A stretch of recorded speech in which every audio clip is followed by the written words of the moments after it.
Si une société ne défend pas ses enfants, alors elle est amenée à péricliter, elle est amenée à disparaître. Vous pensez bien que les laboratoires qui vendent des embryons se font des oreilles en or. Hein. Sur la PMA, la GPA et toutes ces luttes-là, il faut comprendre que toutes les luttes de résistance moyenne pour essayer de réfréner le processus n'aboutiront à rien. Mettons-nous dans la bataille et c'est le seul moyen de résister. Car celui qui ne résiste pas ne tient pas face au courant qui aujourd'hui emporte tout sur son passage. Il sera question de ce qui est aujourd'hui menacé par une oligarchie criminelle sans pitié qui s'attaque, comme on le sait maintenant depuis quelques années, aux enfants à l'école et dont le projet final en fait est de fabriquer de fausses créatures humaines en laboratoire, faisant fi de toutes les transmissions culturelles et spirituelles que nous avons eu le bonheur en tant qu'humanité complète et diversifiée de vivre depuis le début de cette humanité.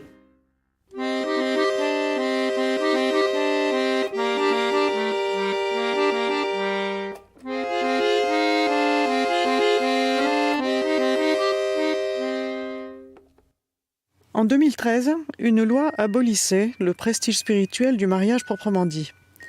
Le côté parodique du mariage gay ne dérange pas ceux qui ont voulu la loi, il s'agissait simplement d'une percée pour une minorité, considérée jusque-là dans toutes les civilisations comme hors norme, mais qui maintenant veut constituer une caste, aspirant à tous les pouvoirs en tant que telle, et imposer sa tyrannie aux autres par un renversement progressif des normes et la modification des lois.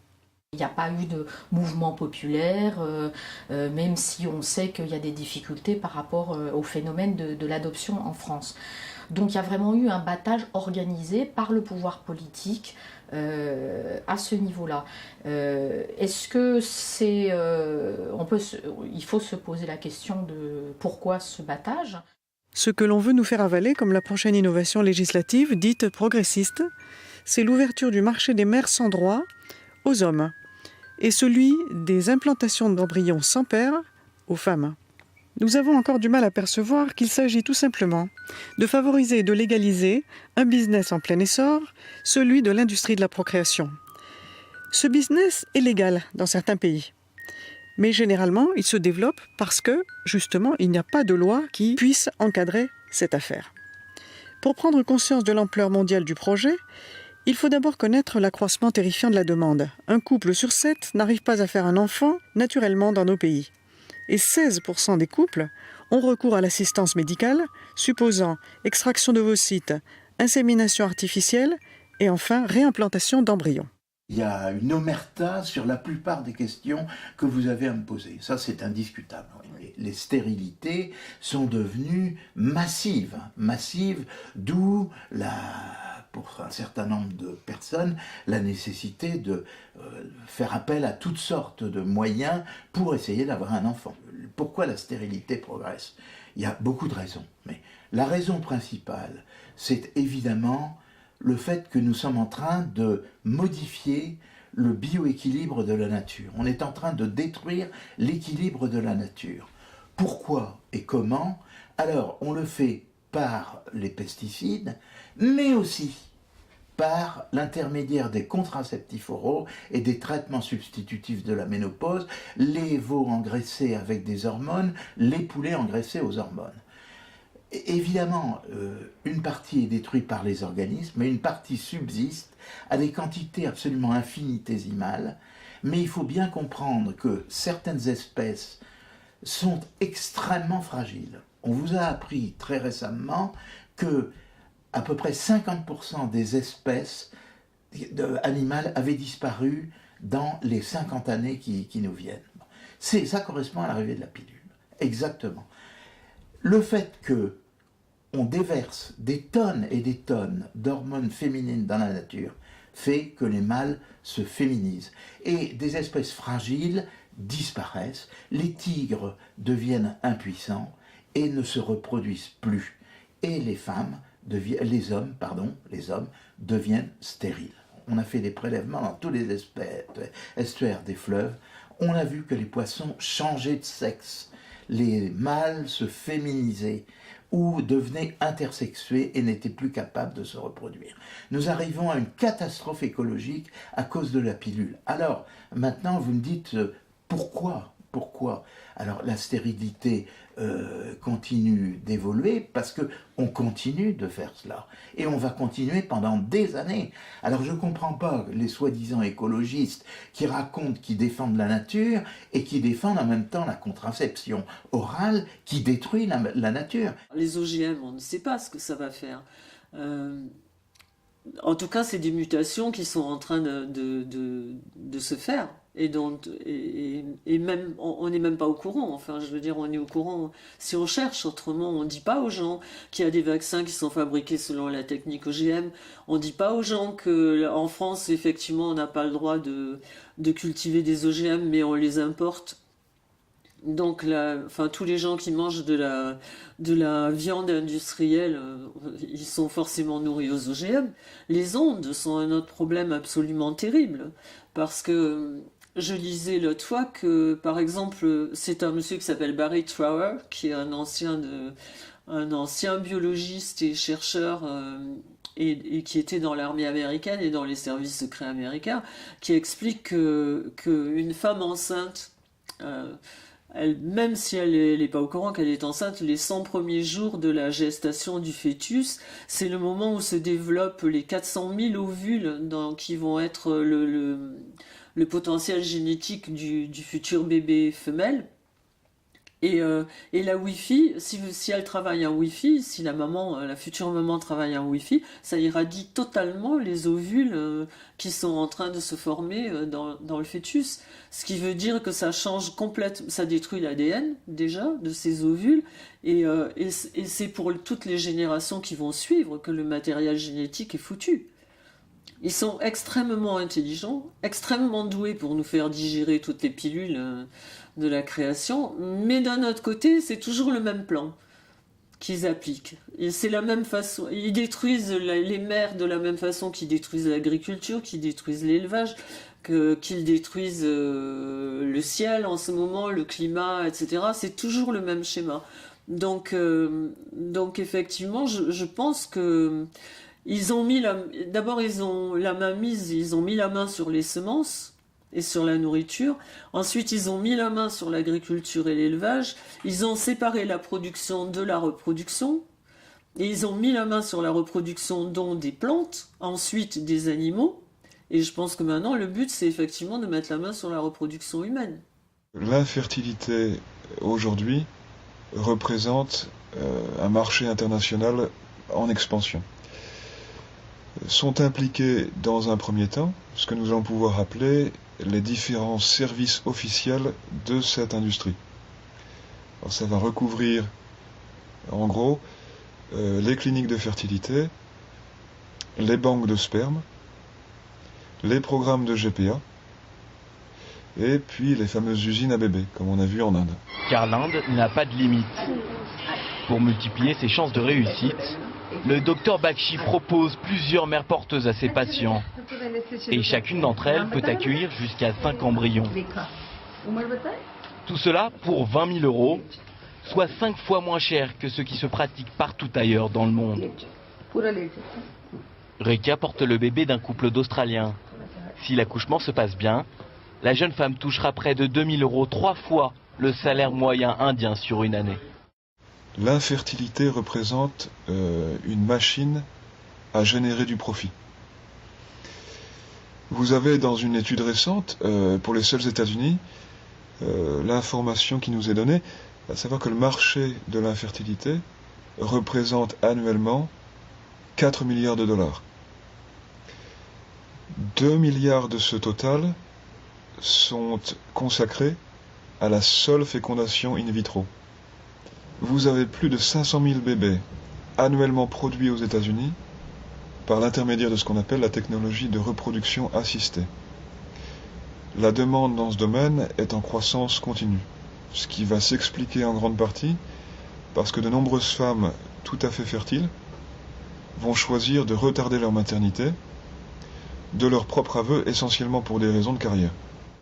En fait, ils ont commencé à parler du mariage gay Personnellement, je pense qu'ils en ont rien à foutre du mariage gay, et ils en ont rien à foutre des hétéros, je vois pas pourquoi ils en auraient quelque chose à foutre des gays. Je pense que c'est simplement une façon d'amener la GPA. La GPA, avec la manipulation génétique, ça permet de fabriquer des êtres humains qui ont le profil dont ils ont besoin. Parce qu'en fait, je pense qu'on embête beaucoup ces gens-là.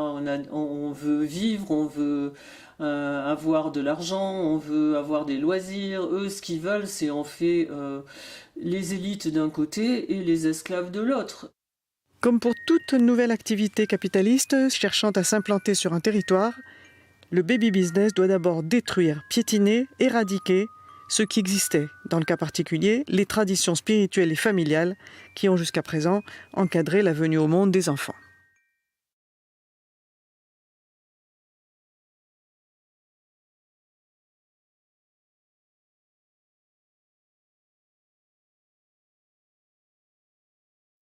Je suis sûr que si on projetait à la télévision une seule fois ce qu'était un avortement, enfin je veux dire on en fait 250 000 en France, on pourrait bien nous en montrer un quand même à la télévision, s'il y avait une forme d'honnêteté dans les médias.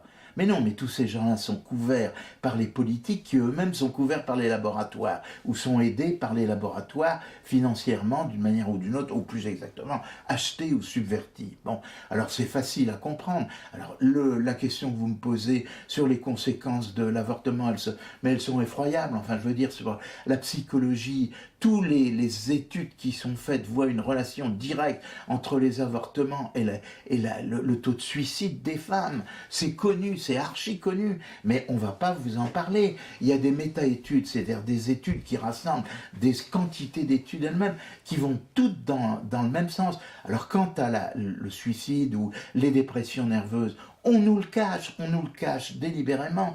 Un avortement peut marquer une femme durant toute sa vie. Le montant des bénéfices générés par les ventes annuelles de contraceptifs aux États-Unis tourne autour des 100 millions de dollars. Bientôt, les hommes seront de plus en plus stériles, les femmes auront de plus en plus de mal à tomber enceintes. Et d'un autre côté, il y a eux qui disent « mais nous, on a des utérus artificiels, on a les graines, on a les ovules, on a la manipulation des gènes, on va pouvoir fabriquer des bébés. Ça va donner quoi ça ?» C'est-à-dire que dans 40 ou 50 ans, si nos petits-enfants veulent un enfant, il faudra qu'ils aillent le commander à l'État et ils auront le choix sur catalogue entre celui-là qui est un très bon ouvrier ou celui-là qui est un bon... Enfin, je veux dire, c'est l'humanité entière qu'ils ont foutu en l'air.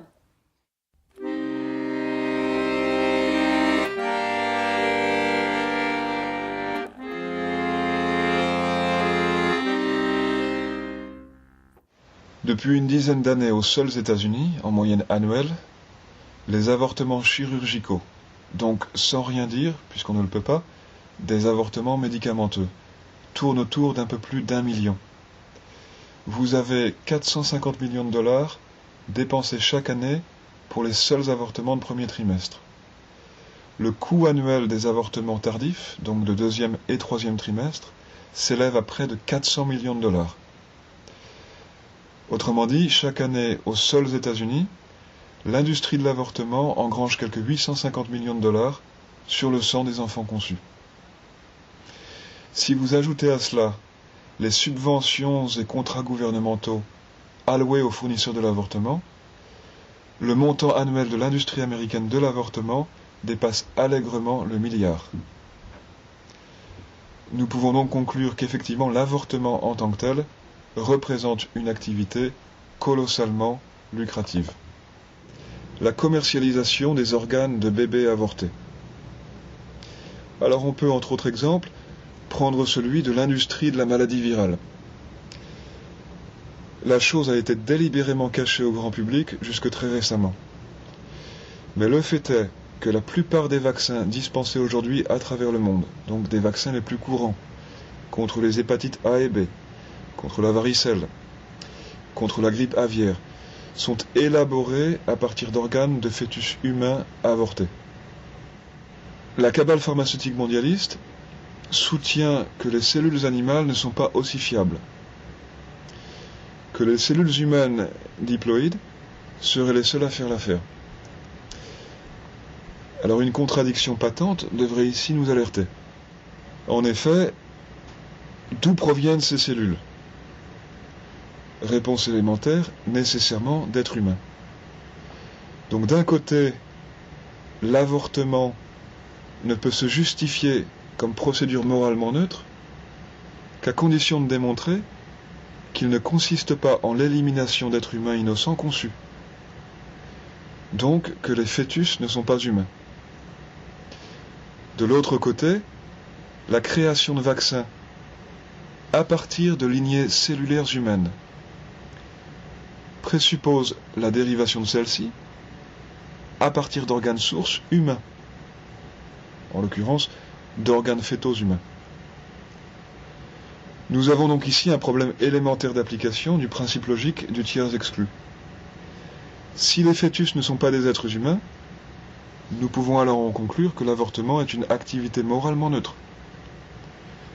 Mais si les fœtus ne sont pas des êtres humains, comment alors justifier leur utilisation comme source de cellules dites humaines à l'intérieur du processus d'élaboration de vaccins? C'est ou l'un ou l'autre. Normalement, actuellement, la GPA est interdite. Or, on a cité tout récemment le cas d'un courtier, voilà, qui faisait de la propagande pour la grossesse pour autrui, GPA, en toute innocence et en toute illégalité. Y a-t-il des laboratoires clandestins, illégaux, spécialisés en PRA? Bien sûr, alors ça, c'est l'Extrême-Orient qui nous amène ça. Essentiellement, effectivement, il y a des pays comme la Thaïlande, beaucoup les Indes par exemple, qui font ça de manière plus ou moins clandestine. Oui, oui. Alors vous avez en ordre décroissant de nombre d'infrastructures médicales officiellement connues, tout d'abord l'Inde, avec ses quelques 26 centres hospitaliers de fournisseurs d'embryons, puis la Chine, les États-Unis, la Thaïlande et l'Indonésie, et Israël. Et pour l'Europe, vous avez l'Espagne, le Royaume-Uni et la France, avec comme principale institution en la matière l'hôpital franco-américain de Paris. Donc voilà en gros pour les principaux fournisseurs et exportateurs de fœtus à travers le monde. La première chose qu'il faut effectivement bien comprendre, c'est que les machinations anti-population se fomentent et se préparent d'abord dans les plus hautes sphères des gouvernements et des organisations humanitaires. Il nous faut également bien avoir à l'esprit que la barbarie malthusienne, entre guillemets, humanitaire, est en grande partie financée par l'argent des impôts et par les grands donateurs richissimes aux États-Unis et en Europe. Donc, grâce au programme d'aide étrangère et à la Banque mondiale, les contribuables américains et européens financent, à leur insu ou pas, de très violentes campagnes de stérilisation forcée à travers le monde. Il convient enfin de noter que l'UNICEF profite des catastrophes touchant les pays les plus pauvres pour aller initier des programmes de vaccination en masse. Il y a deux exemples récents. Le premier aux Philippines, où après le passage du dernier typhon qui dévasta Tacloban et les régions voisines, c'était en novembre 2013, l'UNICEF lança un programme de vaccination de masse avec la distribution de quelques 800 000 doses de vaccins oraux anti-polio. Ce, en dépit du fait qu'aucun cas de polio n'avait été déclaré aux Philippines depuis 1993. Les personnes ainsi vaccinées vont recycler le virus dans les systèmes d'égout, ce qui provoquera finalement la maladie réelle que le vaccin est censé prévenir. Donc c'est toujours la même logique de l'inversion, la même logique du cheval de Troie malthusien à faux visage humanitaire. Même chose également en 2013 avec les 2 millions de doses de vaccins anti-polio achetées par l'UNICEF pour imposer aux réfugiés syriens en Jordanie une opération vaccination de masse similaire à celle des Philippines. On n'avait pas vu de cas de polio en Syrie depuis 1999. Après la vaccination de masse, les cas de polio commencèrent à réapparaître parmi les réfugiés syriens qui retournèrent au pays l'année dernière. Les scientifiques, si vous voulez, ne réfléchissent pas. Ils font ce qu'on leur dit. Donc il y a la loi.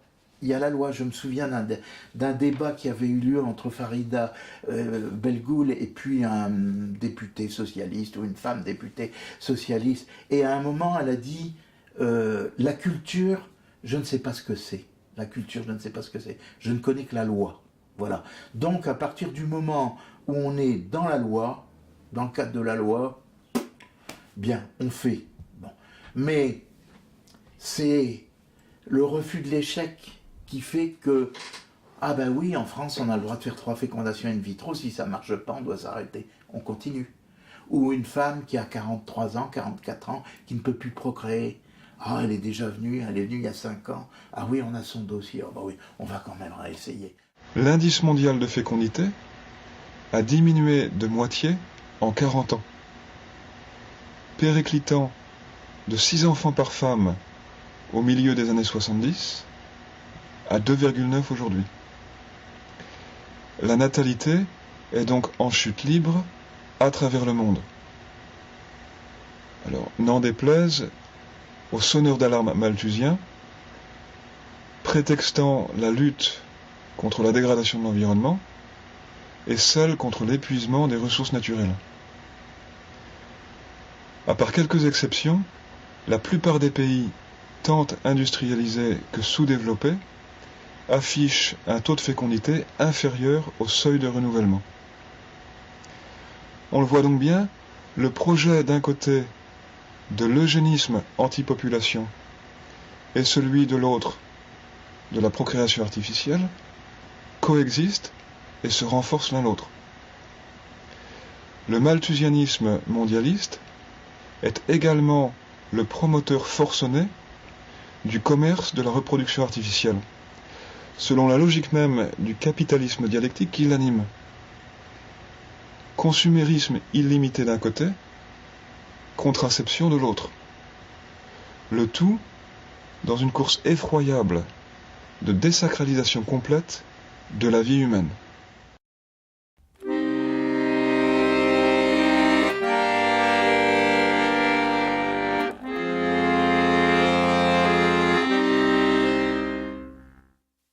L'adoption internationale, très à la mode jusqu'à ces dernières années, est un fiasco.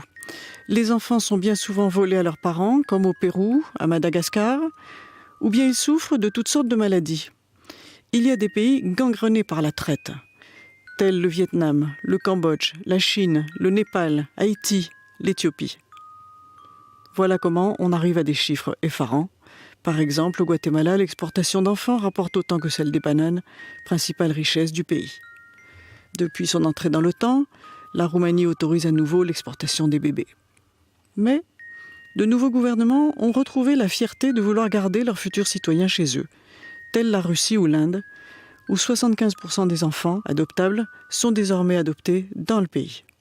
En Afrique, on voit le pays qui a commencé à faire ce travail, c'est l'Afrique du Sud.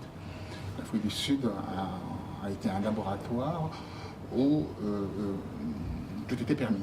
L'Afrique, donc, c'est une zone d'un endroit, une zone où on va puiser des richesses, des minerais, des zones où on fait l'expérimentation. Et là, on doit revenir encore pour nous faire avaler cette histoire de la traite de l'être humain. Ça, c'est la chose la plus grave. On revient encore 450 ans en arrière. En France, l'affaire de l'Arche de Zoé, concernant des enfants volés dans une région frontalière du Darfour en guerre et censés être adoptés en France, a révélé ce qui se passe sur tous les terrains en conflit. Adoption, usine à bébés avec mère porteuse, ou fabrication pure et simple d'embryons ou d'enfants destinés aux usages les plus ignobles, ce sont les mêmes réseaux, soutenus par les mêmes idéologues. Il s'agit de développer, grâce à la technologie de pointe occidentale et israélienne d'abord, la prostitution et le viol de femmes misérables pour donner lieu au trafic d'enfants également méprisés. L'histoire qu'on a vue au Tchad, l'arche de Zoé, ça montre quoi? C'est vraiment un laboratoire à ciel ouvert où on peut aller chercher sa marchandise sans craindre quoi que ce soit, parce qu'il y a la connivence, il y a la complicité des autorités qui en leur donnant une somme, et ils ferment les yeux, comme j'avais expliqué, le service de renseignement de la RDC, le service, la DGM, donc la Direction Générale de l'Immigration, qui travaille pour permettre à ces Libanais qui viennent en RDC, en Côte d'Ivoire, sortir des femmes et créer, vous savez, la pornographie dans sa grande bestialité est fabriquée par des Libanais.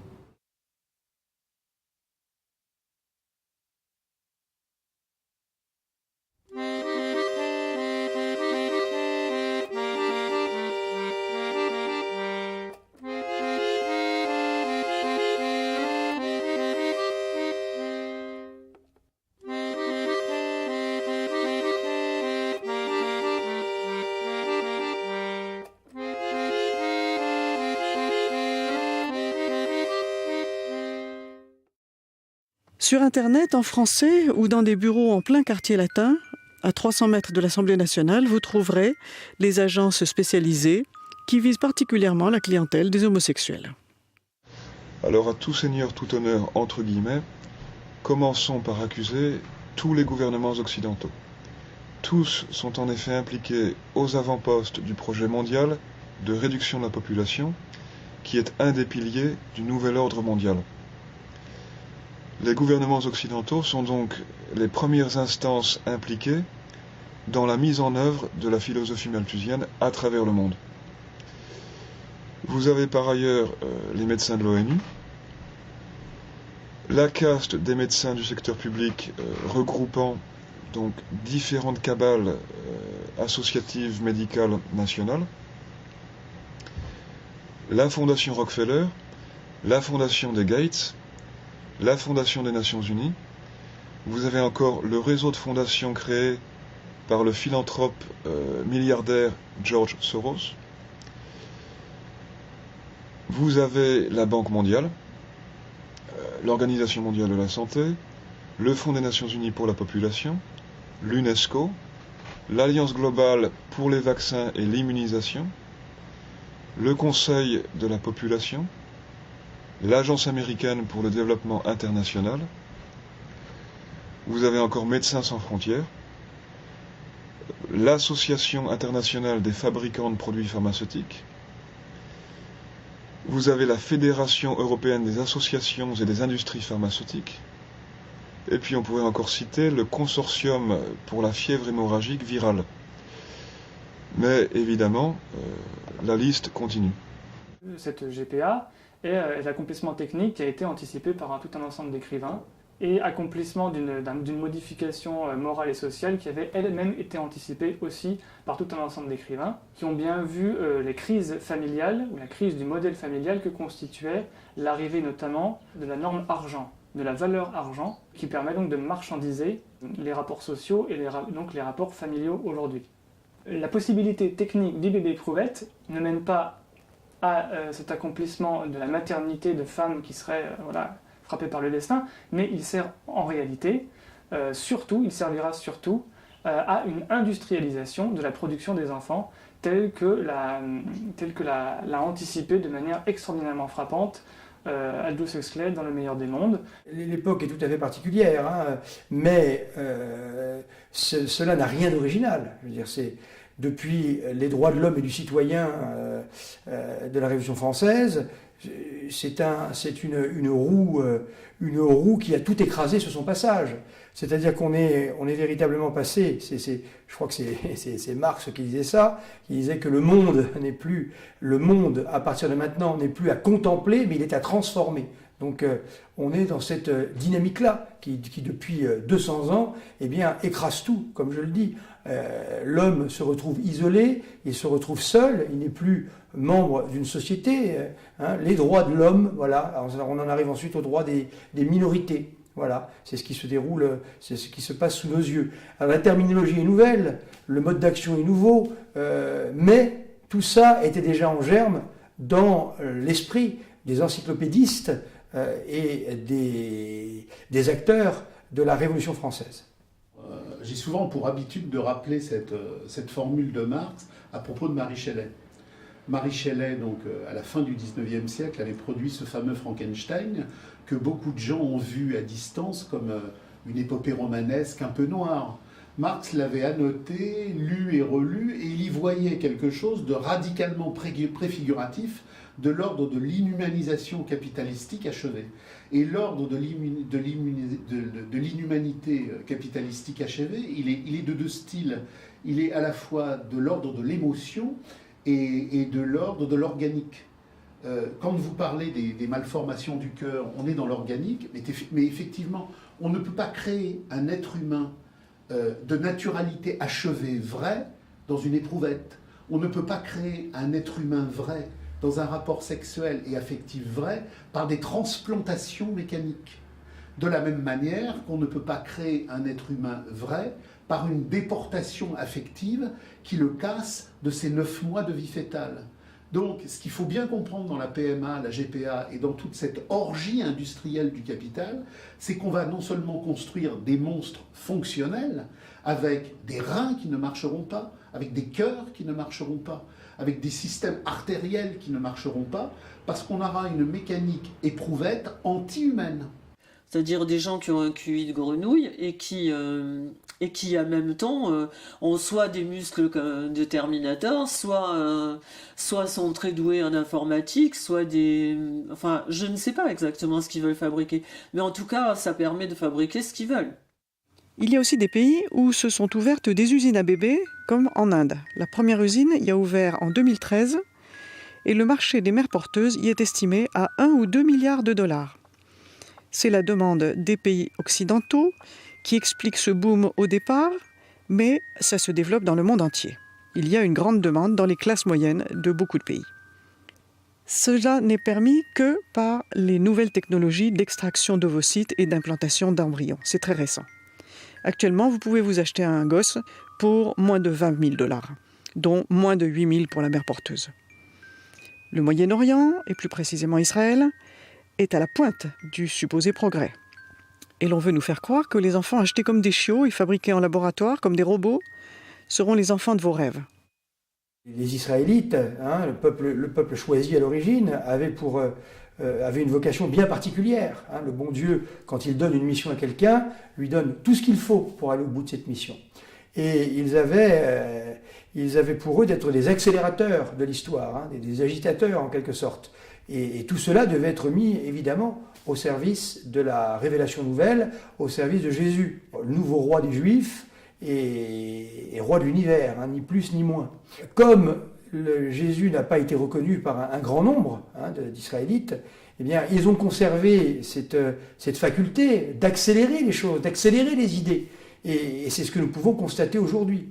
C'est très ambivalent. Vous avez à la fois un mouvement d'accélération et qui fait que les idées mauvaises se propagent, et en même temps vous avez des juifs fidèles qui essayent de protéger la loi de Dieu et qui sont aussi outrés par tout ce qui se passe.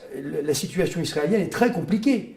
Véritablement, il n'y a pas d'unité. On ne peut pas dire ça. Il y a d'un côté des juifs très religieux, il y a d'autre côté un mouvement qui est issu du sionisme originel et qui est un mouvement athée. Je suis toujours très frappé quand on rencontre des juifs aujourd'hui qui ont participé à la création d'Israël, ce sont des juifs athées. Comme disait avec humour Woody Allen, Dieu n'existe pas, nous sommes son peuple élu. Il y a assurément un énorme trafic d'enfants à travers l'Afrique. Et la chose est bien protégée. Alors comprenne qui pourra, je n'en dis pas plus aujourd'hui. En 2011, scandale au Nigeria, des mères essentiellement adolescentes ont effectivement été forcées d'abandonner leur bébé nouveau-né donc venus à terme, à des trafiquants d'enfants, donc pour les vendre. Ce qu'on ignore souvent dans cette histoire, c'est que l'opération fut organisée par l'intermédiaire d'une clinique collaborant avec des services internationaux pour l'adoption. Alors, d'après le témoignage des jeunes femmes rescapées, nous savons que les mères de petits garçons reçurent entre 180 et 200 $ pièce une fois l'opération de vente terminée. Quant aux mères de petites filles, elles reçurent entre 150 et 160 $ pièce. Donc nous avons là la valeur de la denrée humaine à l'état natal, selon les trafiquants de bébés nouveau-nés en Afrique.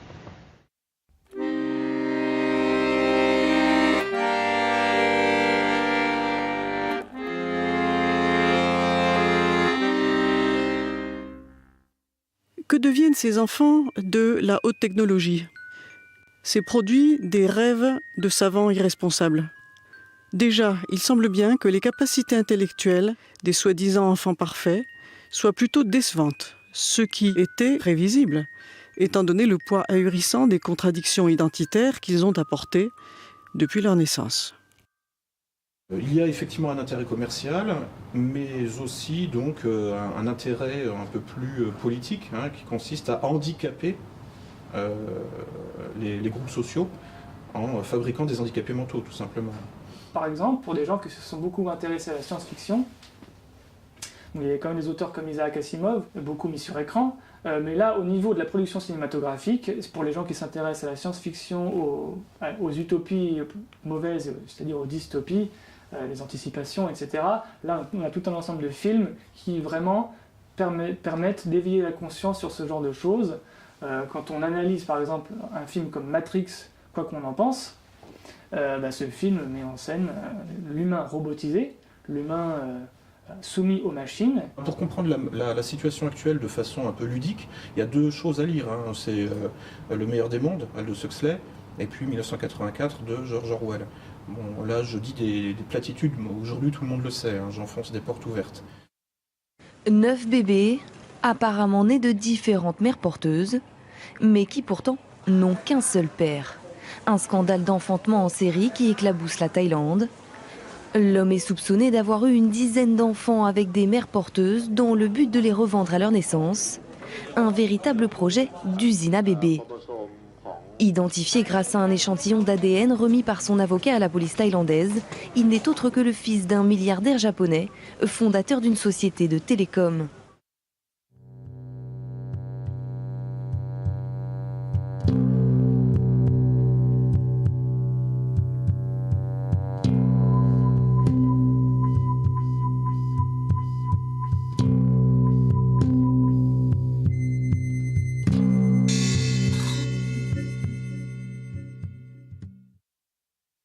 C'est la négation de la différence entre l'homme et l'animal, en quelque sorte. Entre l'homme et l'animal, il n'y a pas une différence de nature, mais de degré pour ces gens-là. Donc, ça a été d'ailleurs une question qui a été débattue. Les Israélites eux-mêmes la débattent et même la commentent. Cette question de est-ce que ceux qui ne sont pas juifs sont-ils des hommes ou entre les hommes et les animaux? Voilà, des questions qui sont débattues. Mais peut-être moins connu que cela, c'était déjà l'idée des révolutionnaires. L'homme de Voltaire est un homme qui est en fait de la chair à canon. Il est là pour servir une élite, c'est ça ce que voulaient les encyclopédistes. Donc cet homme-là n'a pas vraiment la nature profonde de l'homme. C'est quelque chose de terriblement élitiste que ce mouvement issu des Lumières. Donc bien sûr que la tentation qui est derrière, c'est de considérer l'homme comme un animal comme un autre. Toute l'histoire, depuis la Révolution française et les Lumières, en est une démonstration. Je vous rappelle la célèbre phrase de Napoléon qui disait concernant la conscription, j'ai autant de chair à canon, autant de matière conscriptible, disait-il. Donc ça voulait dire véritablement que l'homme n'est plus qu'une masse au même titre que des bovins ou que des animaux.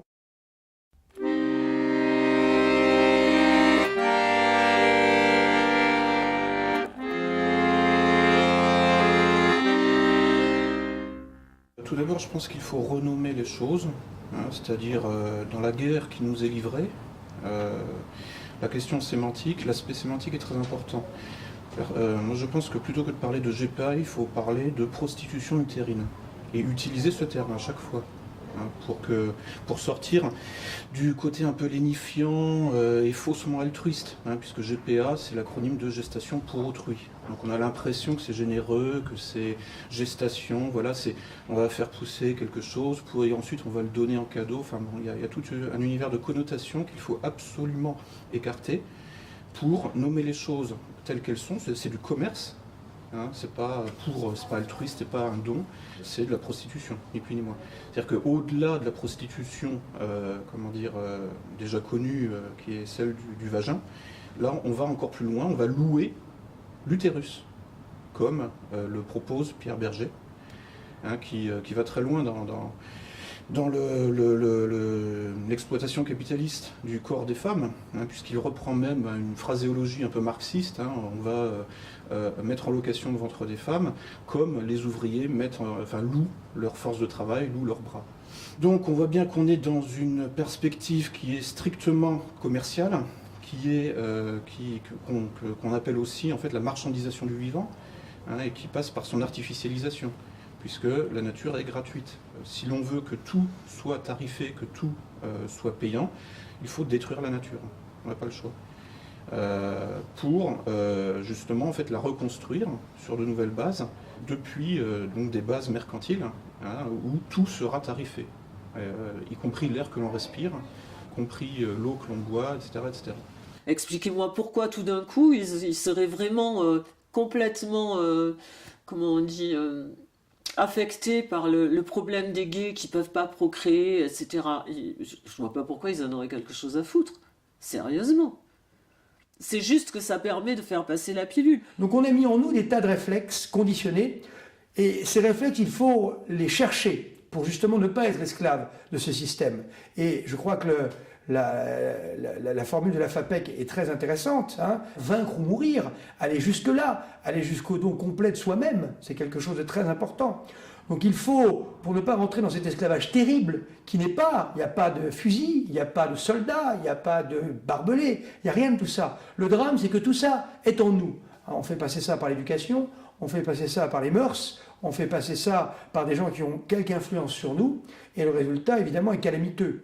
Alors il faut véritablement agir sur soi-même pour ne pas tomber dans cette éducation qu'on veut nous imposer. Agir auprès de la jeunesse, pour lui apprendre à penser par elle-même, lui montrer combien il est important d'être libre. Dieu nous a créés libres, et aujourd'hui nous sommes vraiment à une époque où cette liberté, on n'en veut pas. On veut des esclaves, on veut des gens qui ont des maîtres.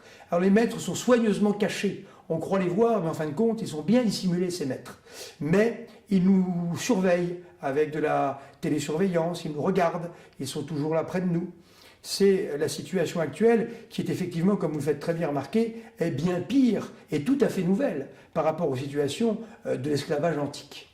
C'est bien, effectivement, à partir de là, donc de cette figure du père qui a été détruite, de cette autorité du père qui est en réalité une autorité naturelle, qui a investi la dignité humaine de la famille et qui travaille à la pérennité et la stabilité du cadre familial, à partir du moment où cette figure a été détruite, effectivement, va se mettre en place tout un ensemble de pathologies et donc de réponses à ces pathologies, comme le féminisme, qui aboutit à une théorie du genre, qui en réalité est l'ultime aliénation, qui n'a pas réussi à analyser cette nécessité d'autorité du père. C'est un combat eschatologique qui est en train de se dérouler.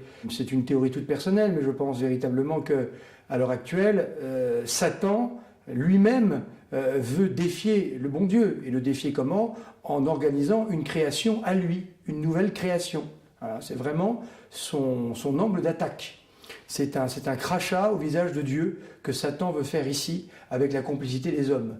Donc évidemment les religions sont attaquées, mais ça va bien plus loin que ça. Maintenant, il y a aussi quelque chose qu'il ne faut pas oublier, c'est qu'il faut faire carrière dans l'institution. Le pouvoir, aujourd'hui, il est là, dans nos sociétés très policées. Il est dans l'administration, dans la bureaucratie, dans la technocratie. Il faut donc aussi avoir une projection de long terme. Il faut aussi reprendre le pouvoir au cœur de l'institution.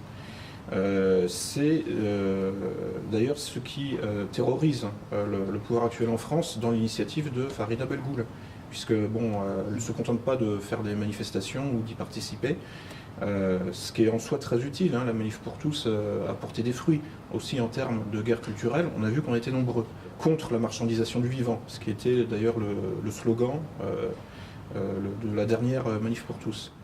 Maintenant, ensuite, c'est vrai qu'il faut aussi reprendre le pouvoir au cœur de l'institution, et les initiatives de Farida Belgoul, à ce titre, sont extrêmement pertinentes.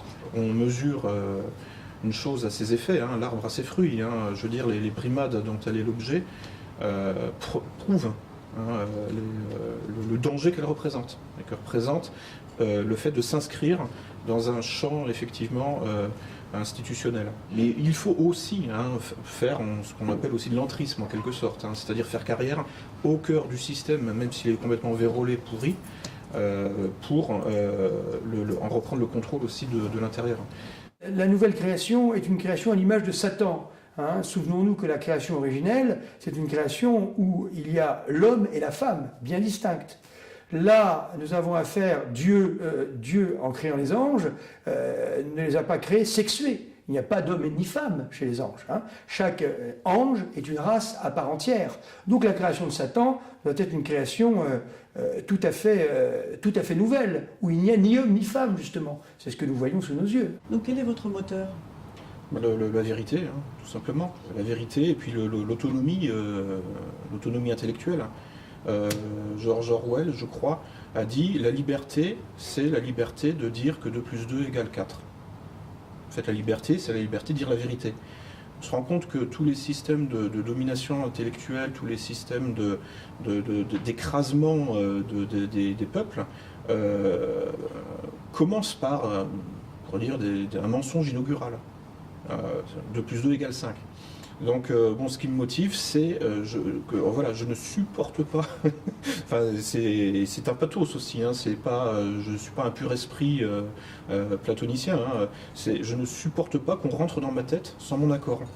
Et à ce titre, je peux parfaitement me rejoindre des croyants qui ressentent exactement la même chose. Farida, elle a mis les pieds dans le plat, et heureusement, parce qu'on était en train de se faire empapaouter comme d'habitude, rouler dans la farine, et puis voilà. Mais c'est le problème, c'est qu'il faut quelqu'un comme Farida dans tous les domaines qui soit un sniper, parce que sinon on se fait rouler dans la farine, et puis voilà, c'est jamais dit ce qui est en train de se passer. Le principe général, c'est l'abus de confiance. Voilà. On appelle ça aussi démagogie, c'est le vieux terme. Séduction, mais là, en l'occurrence, c'est même la séduction pour détruire. C'est pas de la séduction bien intentionnée qui existe aussi. C'est pour ça, moi, je vais sur ce genre de méthodologie, d'approche, qui peut paraître un peu sèche, un petit peu rationaliste. Mais l'avantage, c'est ça, c'est qu'avec 1 ou 2 termes, on résume, c'est ce principe de la philosophie aussi, c'est avec un concept, vous pouvez décrire le cœur de plusieurs, d'une quantité, de dizaines de situations, avec 1 ou 2 mots, avec un kit, c'est une sorte de kit mental, quoi. Je pense qu'il y a là aussi il y a des constantes, c'est-à-dire qu'en fait quand on est utopiste, parce que c'est là le vrai problème de nos ingénieurs sociaux, c'est qu'ils sont utopistes. Ils veulent une société rationnelle. On lit Thomas More, Utopia, etc. Et puis plus exactement, en fait, le vrai terme c'est dystopie, le terme littéraire. Mais en général, au nom d'une utopie et donc de Lendemain qui chante, en réalité, on réalise quelque chose qui est plutôt dystopique, qui est plutôt destructeur et pas viable de toute façon. Donc autodestructeur aussi. Le seul conseil que j'ai à donner, c'est arrêter de croire en ce qu'on vous dit, allez regarder par vous-même. Je veux dire, on peut encore, là c'est pas sûr que ça va continuer, puisque les lois qui sont en train de se préparer, puis il y a un décret qui est passé le 23 décembre, pendant qu'on demandait aux gens 10 jours après de manifester pour la liberté d'expression. Il y a quand même un décret qui est passé le 23 ou le 24 décembre pour que justement tous les opérateurs et les fournisseurs d'Internet, etc., donnent au gouvernement les renseignements dont il pourrait avoir besoin sur tout ce qu'on publie, sur les réseaux sociaux, sur nos appels téléphoniques, etc. Donc ça risque de se restreindre. Mais pour l'instant, on a une grande chance par rapport à il y a 50 ans, c'est qu'on trouve beaucoup de choses encore sur Internet. Même si on voit qu'il y a beaucoup de choses qui s'effacent aussi. Hein. C'est pas bien que les gens croient ce qu'on dit, parce que quand on croit, aujourd'hui on va me croire moi, demain on va te croire toi, et après-demain on croira quelqu'un d'autre. C'est pas la solution. Il faut que les gens s'informent et se disent bien que ce qu'on lit dans les journaux, c'est de l'intox, c'est pas ce qu'on entend à la télé, c'est de l'intox, c'est pour nous amener à faire ce qu'ils ont besoin que l'on fasse à un moment donné, mais c'est certainement pas la vérité. La vérité, il faut aller la chercher tout seul. Là. Je donne un exemple. Le président Barack Obama vient en Afrique. Il fait un voyage à la fois à l'Afrique de l'Est et l'Afrique de l'Ouest, commençant son voyage au Sénégal pour saluer d'abord la démocratie du Sénégal, etc. Martel, lors de son discours, au lieu de parler sur le développement ou autre chose, Martel dans son discours que le président Macky Sall devait libérer l'homosexualité et de mettre en place des structures, des lois pour favoriser le bien-être des choses. Est-ce que c'est une priorité? Tout s'explique. Est-ce que c'est une priorité? La réponse a été cinglante, lapidaire, en disant que nous devions aller tout doucement par rapport à nos traditions. Il y a des us et coutumes et traditions. Il y a la religion musulmane à 80% qui prédomine le pays, nos institutions. Donc par définition, nous ne sommes pas encore prêts à faire passer cet élément qui va créer encore des tensions dans la société. Prenez notre temps. Mais la pression est là. Ces femmes sont en effet transformées en vulgaires objets de location, purement et simplement. On pourrait donc dire qu'en cela, elles sont réduites à moins que des animaux d'élevage. Ainsi déshumanisées, elles deviennent, avec leurs enfants, exploitées et commercialisées comme de la vulgaire denrée, les esclaves du marché ultralibéral absolutisés. Car il s'agit effectivement d'une mise en esclavage des gens progressive. Ce qu'il faut bien voir, c'est que le développement du marché de la stérilisation ne rentre pas d'abord dans une perspective de nouvel ordre économique. Plus essentiellement, la cause finale, donc le pourquoi ultime du marché de la stérilisation, c'est de créer les conditions idéologiques optimales à l'acceptation, à la normalisation mondiale de la procréation artificielle. Il s'agit donc à la fois de nouvel ordre économique faussement philanthropique et de nouvel ordre reproductif mondial. Alors, question de bon sens qui nous vient tout de suite à l'esprit, pourquoi s'en prendre à la procréation naturelle?